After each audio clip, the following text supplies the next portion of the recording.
းနေတာကြိုက်လို့ရှိရင်ဈေးနေတဲ့ quality ပဲရလိုက်မယ်ဒါကိုလက်ခံတတ်ဖို့လိုတယ်တချို့လူတွေကကိုက1000ပဲပေးပြီးတော့မှ3သိန်းတန်တဲ့ quality product ကိုလိုချင်ကြတယ်ဖြစ်နိုင်လို့လားမဖြစ်နိုင်ပါဘူးအဲ့တော့ကိုက3သိန်းတန် quality ရှိတဲ့ product ကိုလိုချင်ကို3သိန်းပေးမှရပဲပေးသလောက်တန်ရတန်ကြီးပဲရမှာဒါတဘာဝပဲအဲ့တော့ကိုက premium quality လိုချင်နေဆိုရင်တော့ premium ဈေးကိုပေးနိုင်မှရပါမယ်ဒါကိုလက်ခံတတ်ဖို့လိုတယ်လက်မခံတတ်လို့ရှိရင်ကိုယ်စိတ်ထဲမှာပူလောင်မှုဖြစ်နေမှာပဲဖြစ်ပါတယ်အဲ့တော့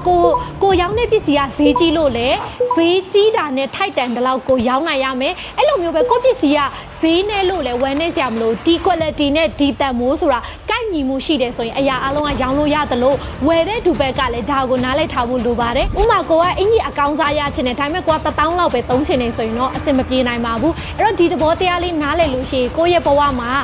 ဈေးရရတာပဲဖြစ်ဈေးဝယ်ရတာပဲဖြစ်ပို့ပြီးတော့မှအဆင်ပြေလာလိုက်မယ်ကိုယ့်ရဲ့ဘဝပို့ပြီးတော့မှရွေးချယ်မှုတွေမှန်ကန်လာပါလိုက်မယ်ကျေးဇူးအများကြီးတင်ပါတယ် coach တက်ပါ